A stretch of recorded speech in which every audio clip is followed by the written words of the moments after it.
Hola, ¿qué tal? Muy buenas noches. Bienvenidos a Noticias 22. Rafael García Villegas, ¿cómo estás? Laura Barrera, muy contento de saludarte, amigos del auditorio.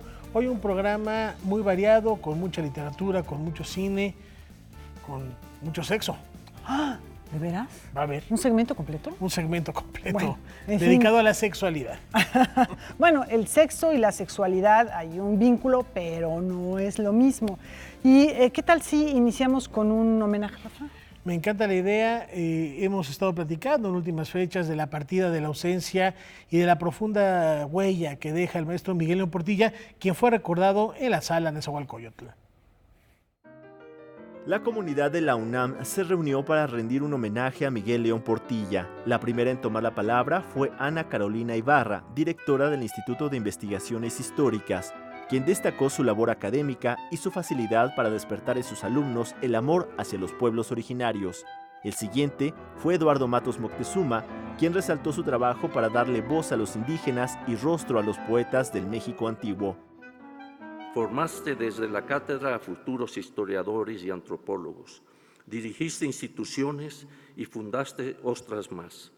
Todos recordamos tus conferencias siempre llenas de sabiduría y de humorismo. Tus palabras están escritas en el libro de la historia. Y así llego al final para decirte que en tu féretro fueron colocados la bandera de México y el emblema de nuestra universidad. Siempre te sentiste profundamente universitario y gracias a tu casa de estudios alcanzaste todos esos logros que apenas he esbozado. Otros que participaron en el homenaje fueron Mario Humberto Ruz Sosa, director del Instituto de Investigaciones Filológicas, Mercedes de la Garza, investigadora emérita, Francisco Morales Baranda, quien leyó el poema Cuando muere una lengua y se contó con la interpretación de Cuando amanece y nuestro gran padre Cuauhtémoc. Por su parte, Vicente Quirarte recordó al hombre de palabra que fue Miguel León Portilla. León Portilla fue siempre un inconforme. Su voz se levantó en todo momento para denunciar o defender. Por eso nos hace falta su autoridad moral y tenemos la obligación de continuar su herencia. Ahora que celebramos 90 años de autonomía, se hace imperioso recordar que podemos ser vencidos, pero nunca derrotados. La autonomía universitaria es hermana gemela, hermana generacional de Miguel León Portilla, y él habría sido el primero en reprocharnos que no la mereciéramos, transformáramos y defendiéramos. Para cerrar el homenaje, el rector de la UNAM tomó la palabra e invitó a los presentes a agradecer a Miguel León Portilla con un fuerte aplauso y un Goya. Gracias a su espléndido legado, Miguel León Portilla nos deja su constante presencia. Aquí, en la sala de Nezahualcóyotl, que lleva el nombre por él sugerido, y en toda la universidad, Miguel León Portilla se queda. Se queda ese universitario eterno, el maestro de muchas generaciones y de muchas más que en el futuro él seguirá guiando. Noticias 22, Alberto Aranda. Bueno, pues ahí estaban muchos de sus amigos, así que bueno, pues es un homenaje de verdad que se le da desde el centro donde trabajó, el espacio en el que desarrolló gran parte de su vida. Y de su literatura, ahí está editada también por la Universidad Nacional Autónoma de México. Y en otros temas, el día de ayer el Centro de las Artes de Tlaxcala, la secretaria de Cultura Alejandra Frausto Guerrero, ahí estamos viendo las imágenes, inauguró la exposición Juárez y el Ferrocarril Mexicano, 150 años del ramal de Apizaco a Puebla, donde podemos encontrar tres importantes momentos de la historia nacional. El inicio del camino de hierro en el país, la República restaurada, y cómo la máquina de vapor llegó con la modernidad en esta magna exposición. Y de la misma manera se inauguró el complejo artístico 500 años, en donde vamos a poder encontrar 3 obras distintas de artistas tlaxcaltecas. Ahí está el momento de la inauguración, así que bueno, pues para quienes vivimos en la Ciudad de México, no queda lejos, los alrededores de este espacio, bueno, yo creo que hay mucho que ver en este centro. Un pretexto más para visitar Tlaxcala. Y ahora nos vamos a España, porque ya Mario Vargas Llosa vuelve a agitar su pluma. Esta mañana se presentó en Madrid la nueva novela de Mario Vargas Llosa, Tiempos Recios, una obra que parte del golpe militar que sufrió Guatemala en 1954, apoyado por la CIA. Un punto de inflexión, según considera el Premio Nobel, en la historia de América Latina. Mi impresión es que si Estados Unidos, en lugar de derrocar a Arbenz, hubiera apoyado las reformas, las hubiera incluso subsidiado, probablemente otra sería la historia de América Latina. Probablemente Fidel Castro no se hubiera radicalizado y vuelto un comunista. Es una novela, no es un libro de historia, es una novela, lo cual quiere decir que hay muchos elementos de ficción, de invención, de imaginación, que están allí entreverados con hechos históricos. Como ustedes saben, la novela y la historia han tenido siempre relaciones muy próximas. El autor de La fiesta del chivo considera indispensable la reivindicación de la figura del guatemalteco Jacobo Arbenz en la América Latina de hoy en día. Un país, salvo casos excepcionales, no se jode en un día. Es un largo proceso y creo que América Latina ha vivido un largo proceso en el que ha perdido oportunidades. La independencia estuvo mal hecha probablemente. El sueño de Bolívar de unir América Latina, de formar un solo país, fracasa en vida de Bolívar. Los ejércitos libertadores nos liberan del coloniaje, pero luego se convierten en ejércitos de ocupación, establecen dictaduras, prácticamente de un confín a otro confín de América Latina prevalecen las dictaduras militares. Hoy en día en América Latina no hay dictaduras militares de ese tipo. Trujillo, Castillo Armas, eso no existe hoy en día en América Latina.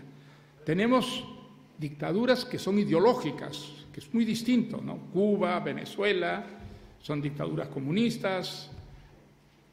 Y lo que tenemos son, sobre todo, democracias muy imperfectas porque son muy corruptas, porque hay mucho populismo, mucha demagogia, porque el nacionalismo también causa estragos en esta época en América Latina, pero entre las dictaduras y la democracia hay un progreso absolutamente notable con el pasado.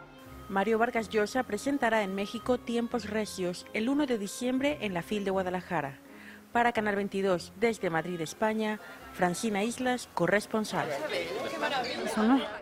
Bueno, nos llamó la atención ahorita que estábamos viendo, Rafa, el reportaje de Francina, que la portada es un fragmento de una obra conocida de Rufino Tamayo que se llama Dualidad, que está la serpiente emplumada y está efectivamente el jaguar.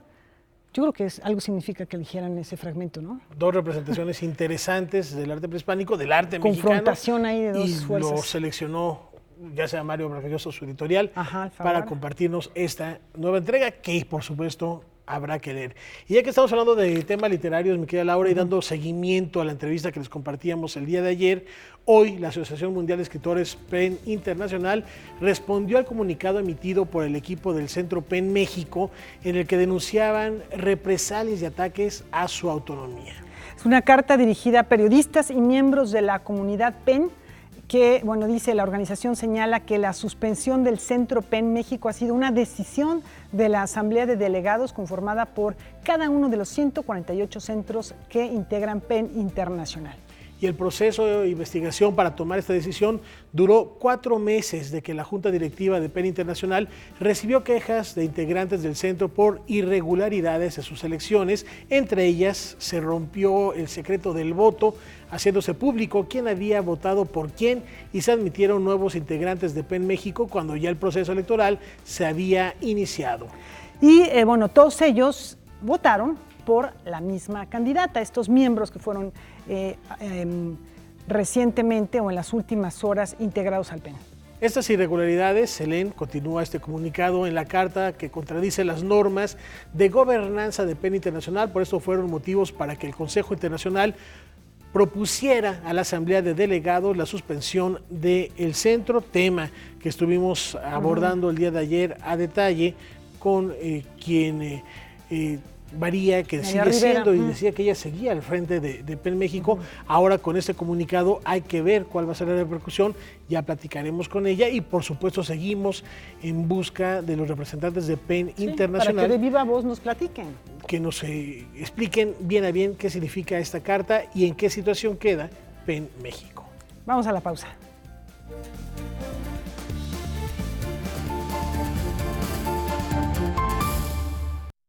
Gracias por continuar con nosotros y les platicamos que en Francia ha sido reconocida la labor de la activista oaxaqueña Alejandra Anchieta.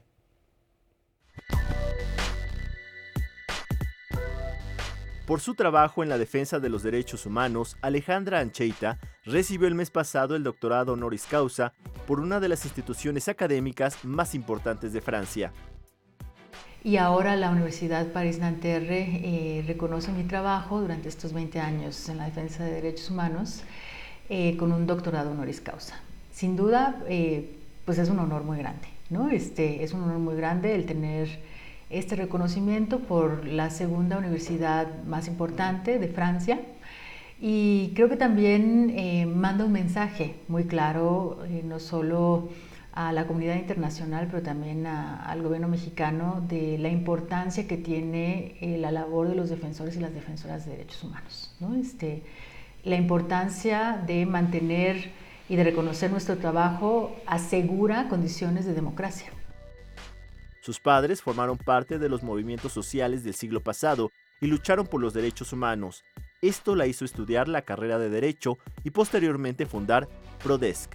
Desde esa institución se ha dedicado a defender los derechos sociales, económicos y culturales de las comunidades agrarias y pueblos indígenas, así como lo de los derechos laborales. A lo largo de estos 14 años, Prodesc ha tomado casos en donde ha quedado de manifiesto la desigualdad que viven las mujeres. El motivo principal es poder construir con mis colegas de la organización un espacio que posibilite el acceso a la justicia, ¿no? Que esa ha sido también parte de los porqués dedicarme a este trabajo. Sin duda, sí, siempre hubo la otra opción de dedicarme a un ejercicio del derecho más tradicional, pero no me llamaba tanto la atención.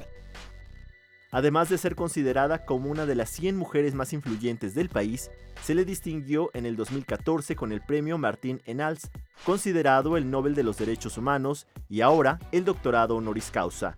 Alejandra Anchieta confía que el respeto y cumplimiento de los derechos humanos sean más palpables en el actual gobierno y que se refleje en casos como el Tren Maya y la construcción de campos de generación de energía eólica.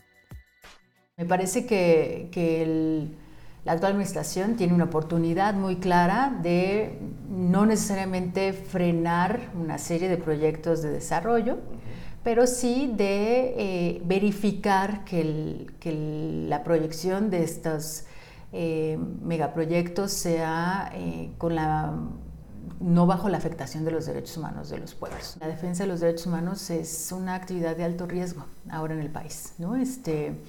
Hay una fuerte tendencia de amenazas, de persecución. Noticias 22, Alberto Aranda. Nos da mucho gusto recibir esta noche al cineasta, guionista y productor Ulises Guzmán, quien nos habla de su más reciente proyecto fílmico en el que un grupo de realizadores de diversas latitudes se congregan en torno a la ciencia ficción. Laura, vamos contigo. Ulises Guzmán es un destacado cineasta a quien conocemos en gran medida, no solo por eso, pero por su filme emblema que es Alucardos, Retrato de un vampiro, sino por su capacidad de promover el cine de género. Su interés por este formato lo ha llevado a participar en muy diversas producciones, ya sea dirigiendo o produciendo. Este es el caso que nos vas a platicar a partir de la presencia de Elpidia Carrillo, que veremos en un instante más, con Aztec. ¿De qué se trata Aztec? Nuevamente, una película hecha con segmentos breves, 9, ¿verdad? Sí, en esencia el plot de la película trata de que cae un meteorito y donde caen los fragmentos se desarrolla alguna historia de ciencia ficción, que algo se desarticula el espacio-tiempo o pasa algo raro. Y lo hemos fragmentado en cortometrajes, que lo estamos haciendo entre cortometrajistas, directores mexicanos, directoras mexicanas. Algunos residen, por ejemplo, en Canadá, como Gigi Saúl Guerrero, o los demás estamos aquí en México. Pero lo vamos segmentando, digamos, por historias espaciotemporales. Hay algunas que suceden en el futuro, otras sucedieron en el pasado, etcétera, ¿no? Entonces estamos hablando de ciencia ficción, sí, podría ser por ahí. A la mexicana. Muy a la mexicana, como tú ya has acostumbrado y nos has acostumbrado a seguirte.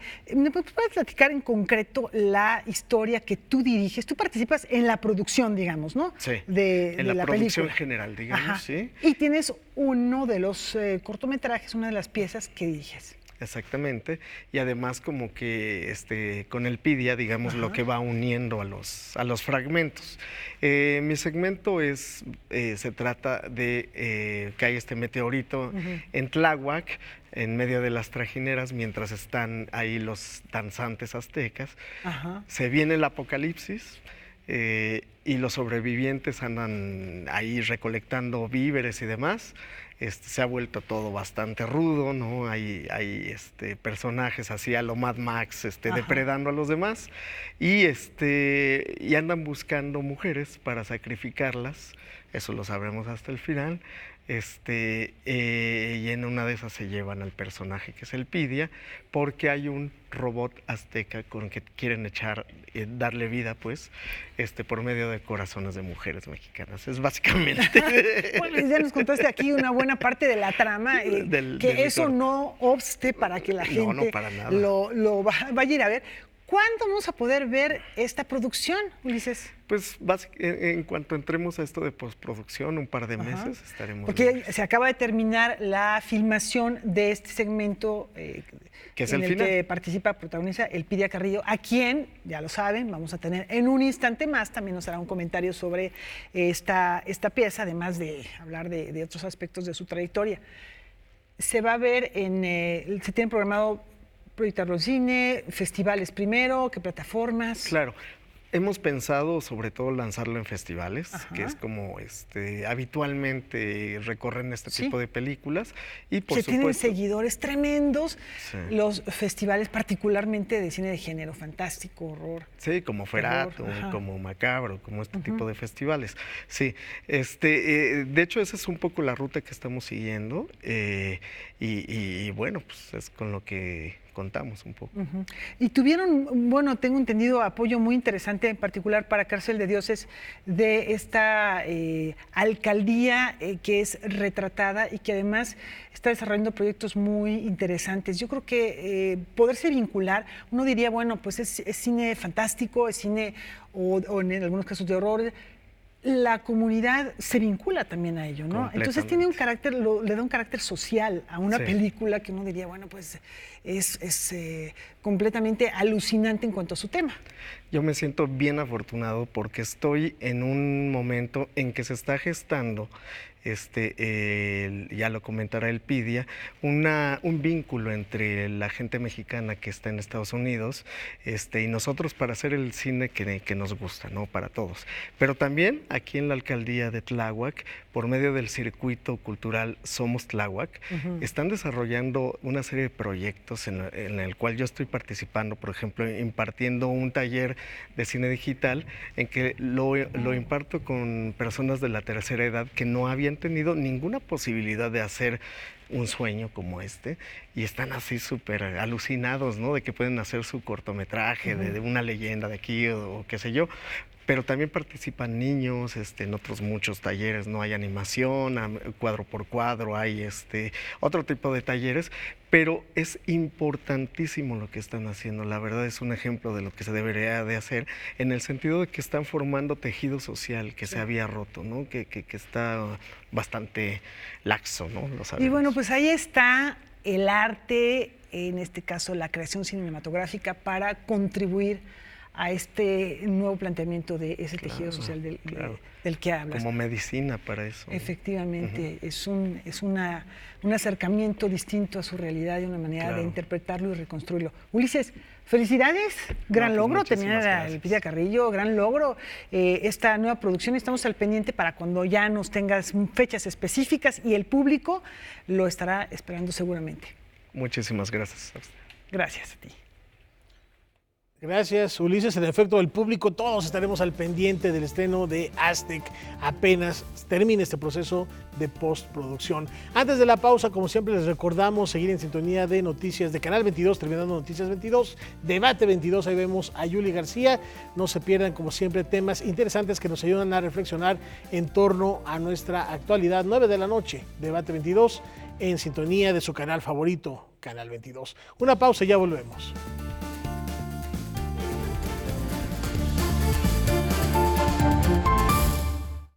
El fantasma del Marqués de Sade es invocado en escena por las mujeres que lo frecuentaron y sobrevivieron a sus excesos. En el foro experimental Black Box del Centro Nacional de las Artes se presenta la obra La Marquesa de Sade, a cargo de la compañía Gajuca, que retorna al teatro de texto tras más de una década dedicada al perfeccionamiento y exploración de la técnica Buto.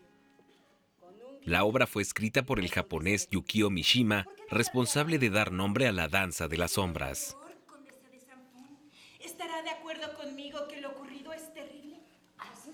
La mejor manera de nosotros salir del buto, aunque somos todos actores, era volver entonces con quien había sido su creador. Por lo tanto, tomamos que había sido Yukio Mishima quien le había puesto el nombre de Buto al buto, y tomamos entonces La Marquesa de Sade como nuestro primer proyecto para volver al teatro. Pero no podemos dejar de que todo nuestro entrenamiento, todo nuestro trabajo, todo lo que realizamos es evidentemente desde la técnica Buto y con todo el trabajo que nosotros ya habíamos realizado durante 11 años. La puesta en escena expone el universo femenino que rodeó a la figura del célebre Marqués de Sade. ¿Cómo 6 mujeres logran sobrevivir al Marqués de Sade? Vamos más allá del Marqués de Sade, hablamos desde las mujeres. En realidad 6 íconos, porque estamos hablando de un amante, estamos hablando del establishment con Montreuil, estamos hablando de la libertad con Sanfón, estamos hablando de la iglesia con Simián, el pueblo con Charlotte, y la amante es Anne, que es la hermana de la marquesa.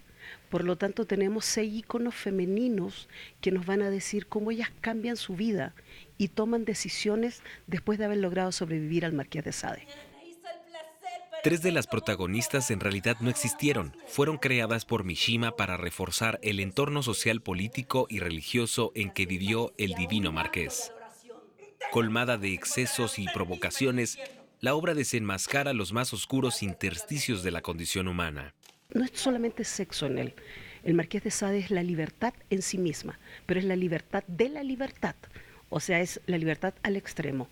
Y para nosotros esa libertad también nos permitía tomar la crítica que hacía Yukio Mishima sobre precisamente la Iglesia Católica, el establishment, el gobierno y lo que se esconde y lo que tú no puedes mostrar. ¿Qué nos puede decir una obra situada en la Francia del siglo XVIII, concebida en 1967 como una crítica a la sociedad de apariencias japonesa y montada en el siglo XXI por una compañía conformada casi en su totalidad por mujeres? Ahora, en el año 2019, las mujeres estamos en un momento de crisis en el cual estamos pidiendo las libertades de nuestro cuerpo, de nuestro sexo, si queremos parir, si no queremos parir. Y precisamente las mujeres del siglo XVIII toman una decisión en relación al Marqués de Sade, y también en el 67, cuando Yukio Mishima lo trabaja, hacen exactamente lo mismo. Entonces es impresionante cómo desde el siglo XVIII hasta el siglo XXI, las mujeres seguimos gritando exactamente lo mismo. Espero que ahora sí ya la cosa sea tomada más en serio y sí nos escuchan. ¿Estará de acuerdo conmigo que lo ocurrido es terrible? La Marquesa de Sade ofrecerá funciones el 9 y 10 de octubre a las 7 de la noche. Para Noticias 22, César H. Meléndez. Cada uno de nosotros en su corazón posee una cantidad. Vamos a continuación a compartirle la tercera entrega del reportaje que nos preparó el día de ayer Alberto Aranda a propósito de la sexualidad.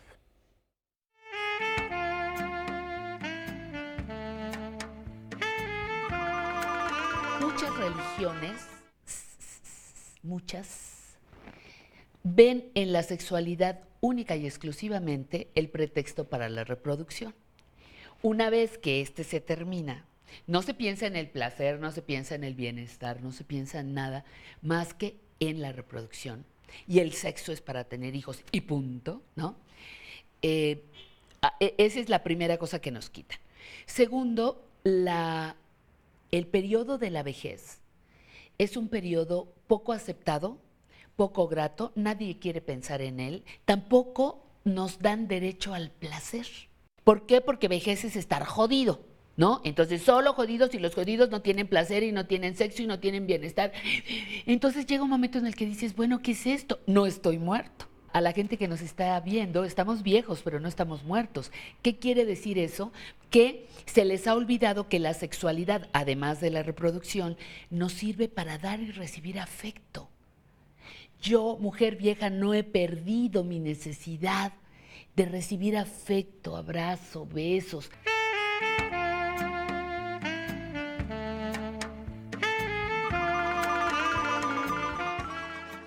¿Cuántas abuelas hoy no siguen aguantando a un abuelo violento? Que puede ser tu abuelo o el mío. Abuelos violentos, maltratadores, físicos, emocionales, sexuales, ¿no? Entonces, hay una serie de cosas que no se han hablado y las viejas de hoy han aguantado muchísimo el maltrato, la violencia y la insatisfacción sexual. Ahora hay que decirles, a ver, ok, no tuviste orgasmo. ¿Se puede tener orgasmo en la vejez? Sí, sí se puede tener. Hay que trabajarlo, hay que aprender a reconectarte con tu cuerpo. Porque el placer era malo, porque el placer era castigado.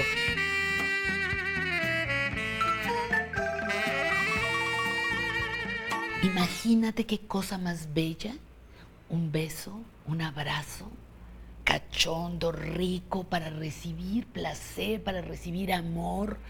Qué padre irme a bailar, qué padre ir a disfrutar de los postres más deliciosos que a mí me gusten. ¿Por qué tengo que renunciar al placer?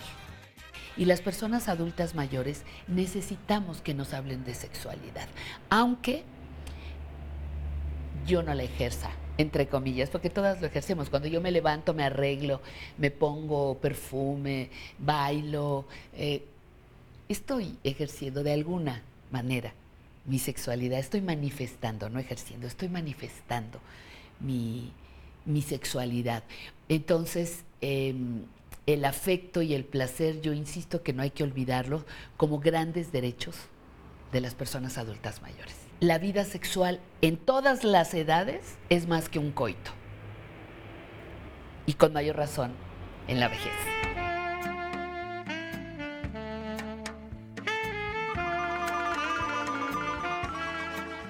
Qué manera de romper paradigmas, tabúes.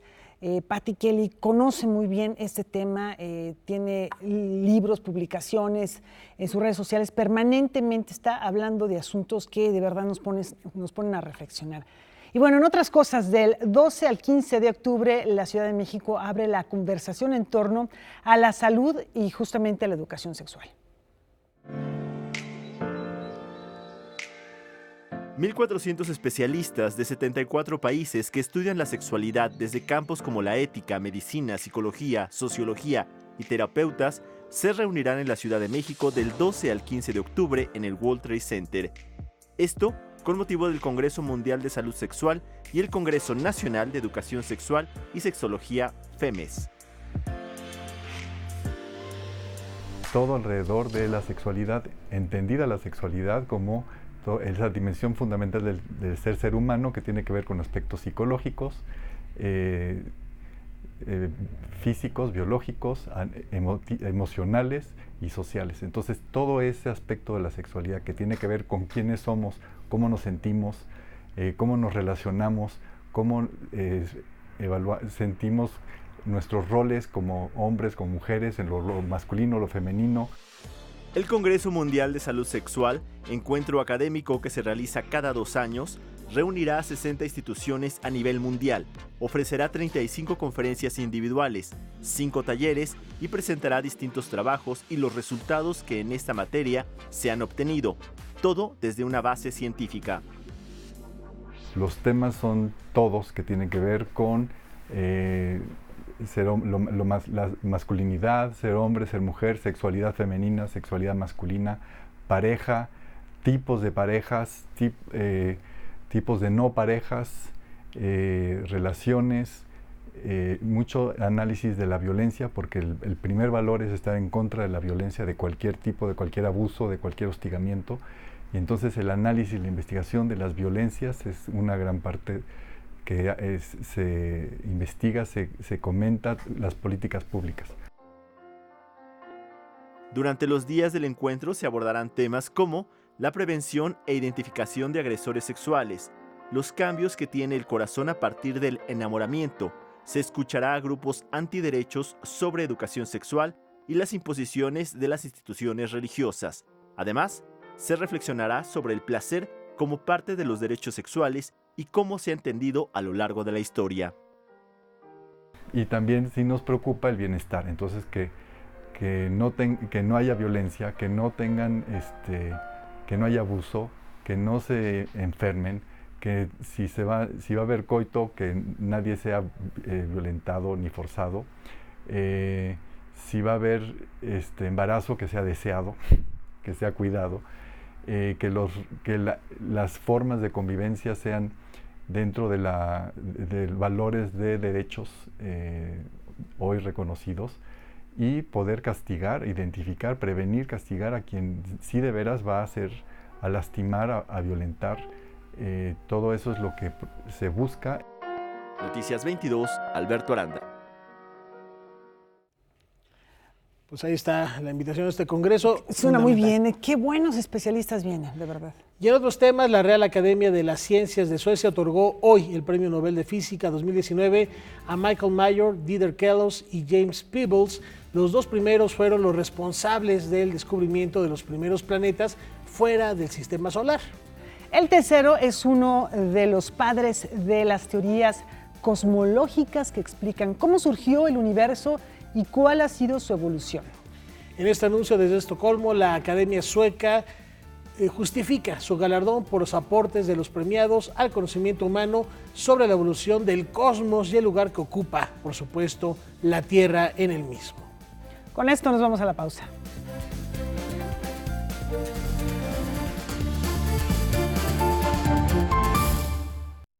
Antes de dar paso a nuestra sección de enfoque, les comentamos que mañana se va a llevar a cabo en el Palacio de Bellas Artes un homenaje al príncipe de la canción, a José José, y por supuesto Canal 22 lo va a estar transmitiendo desde las 9:30 de la mañana. Allí estará Laura Barrera, muy al pendiente de lo que suceda en este homenaje en el máximo recinto cultural del país.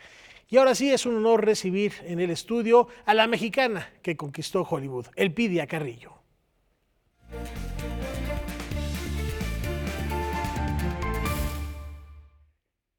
El relato de su vida es tan fascinante que pareciera un argumento cinematográfico.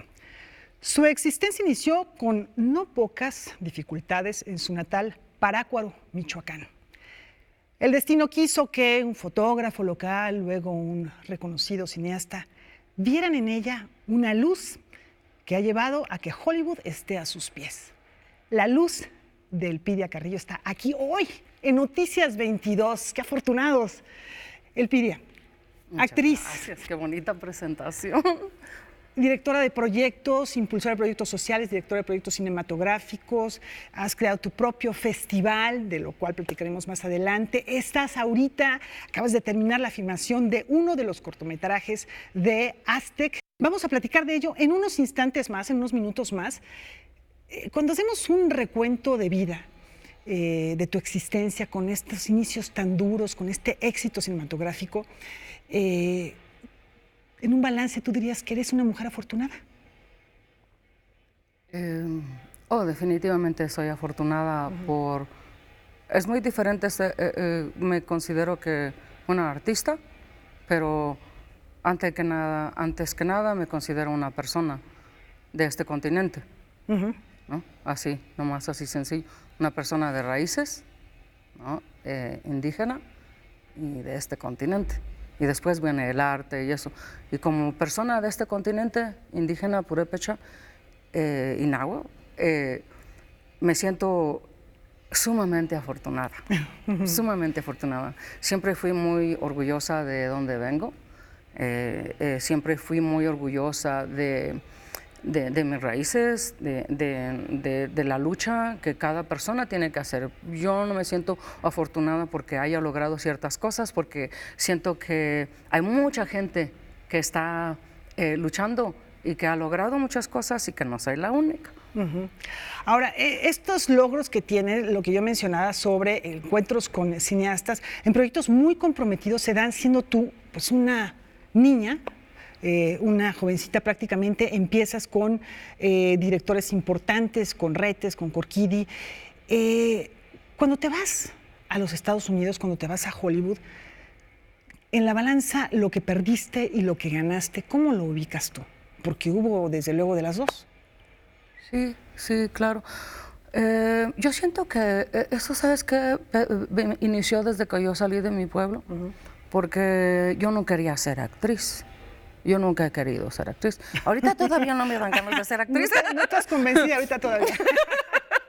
Sí, pero pues ahora sí que pues uno tiene que... Ahí es parte donde es el destino y ahí es parte donde entra la suerte, ¿verdad?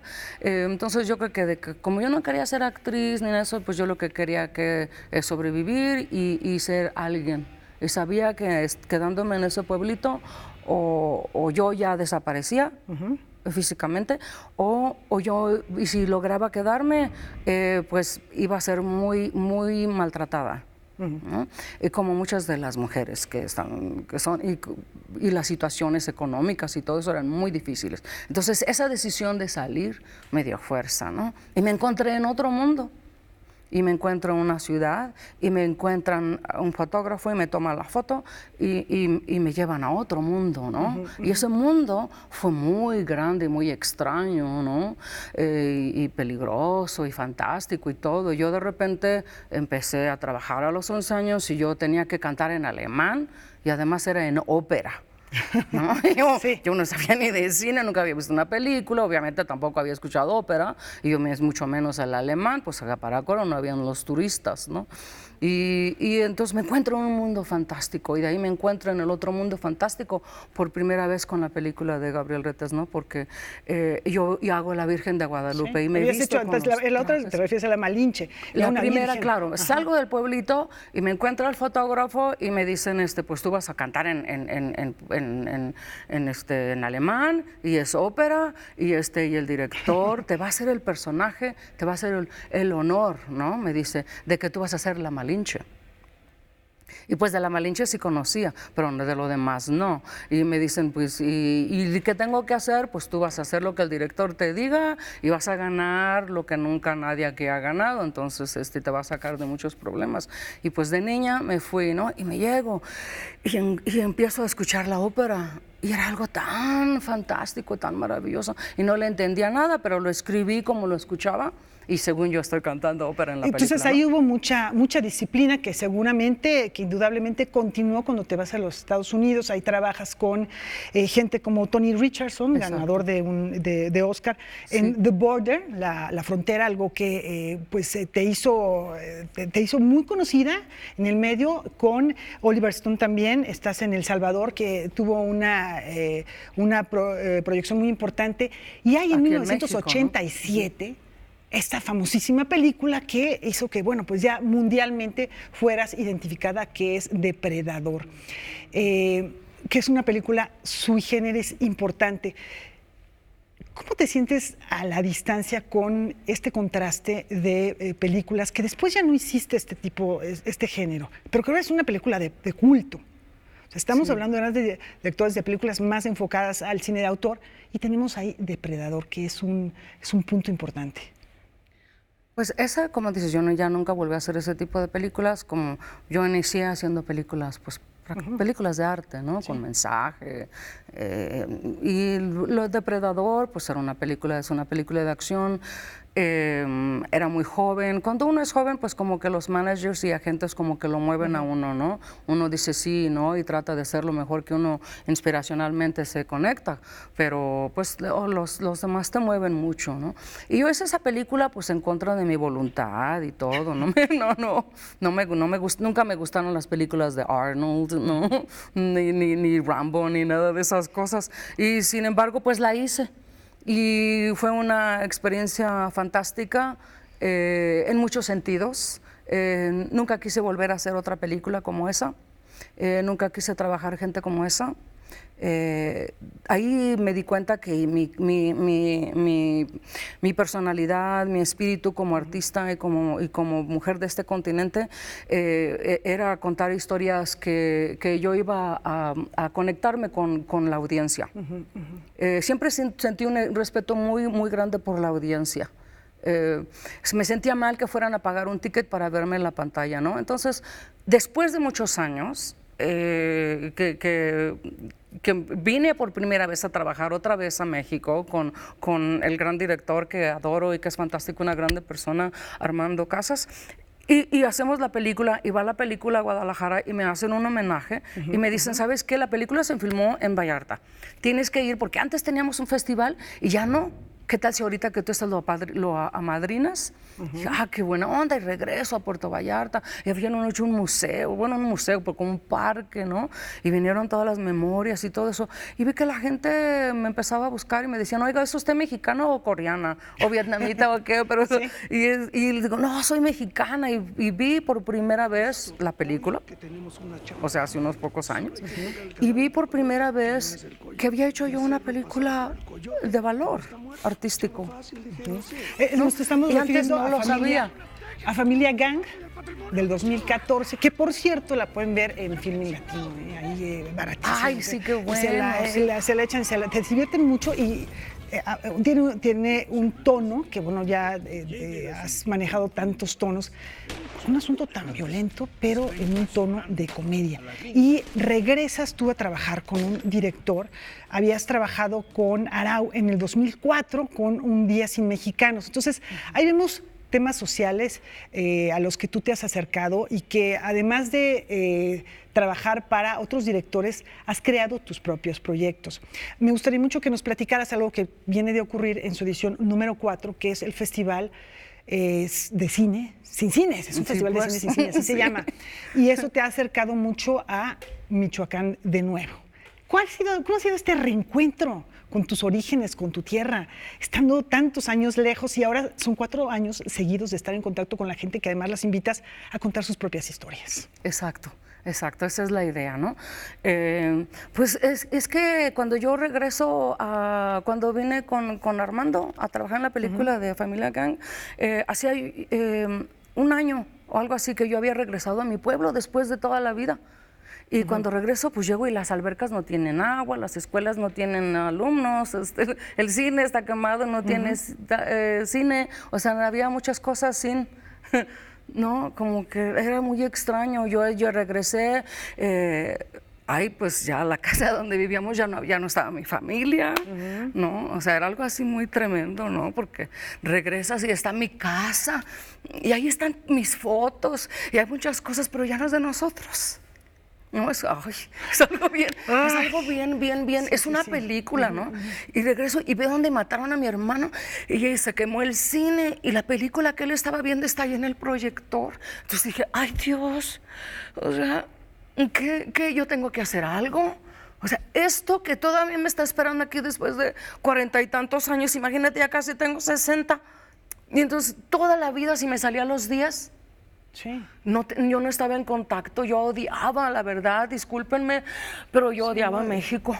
Bueno, viviste violencia muy grande. Pero en una forma muy extraña, muy profunda, porque lo odiaba y lo amaba y lo odiaba y yo quería regresar, pero no me atrevía. Y cuando regreso a ese pueblo, digo, es que esto aquí me estaban esperando, y el espíritu de mi hermano que finalmente me dice, ¿sabes qué? Tú no querías ser actriz, tú no sabías nada de esto, pero yo por algo se quemó aquí y aquí me mataron, mujer, ¿no? Haz algo. Sí.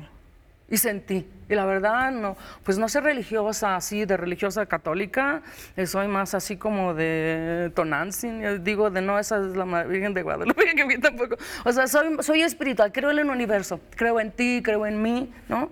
Pero no así como decir el Espíritu Santo y la Virgen Santísima me ayudó, no sé, mi pueblo me ayudó, me hizo daño, me sacaron, me corrieron, y después no sé cómo carajos me hicieron regresar, ¿no? Y regresé.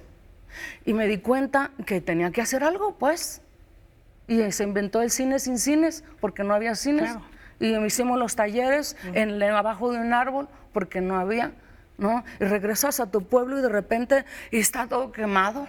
Así, o sea, deben de tener respeto por el pueblo mexicano. ¿Sí? Hay programas en los que dicen que bienvenido paisano. No es cierto. O sea, cuando tú llegas a tu pueblo y ves que vienen muchísimos campesinos y agricultores y gente, y van a trabajar al campo y trabajan y vienen con una maleta llena de pues unos tenis, una cobijita para la mamá y algo, y se los quitan. Eso no es respeto para el ciudadano. Entonces yo no estoy iniciando nada nuevo ni nada, pero sí el poder apoyar a mis comunidades y decir, ¿sabes qué? Aquí, cuando yo salí de este pueblo me dijeron que el cine y todo eso era para la élite. Y que yo era morenita y campesina y que por qué estaba haciendo cine, ¿verdad? Y fue muy duro. Pero dije, pues aquí estoy y tú no estás, ¿no? Entonces, el regresar, yo tengo que darles eso a mi pueblo.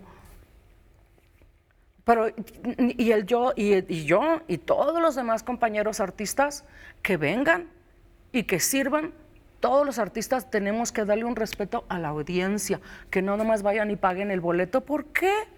Y en ese ¿Nosotros sentido, somos superhéroes o qué? Mira, qué bueno que mencionas lo de superhéroes, porque en ese sentido el Festival de Cine Sin Cines ha provocado que la gente vea películas, pero también que produzca gente que vive en las comunidades, que tiene esta oportunidad, y también profesionales.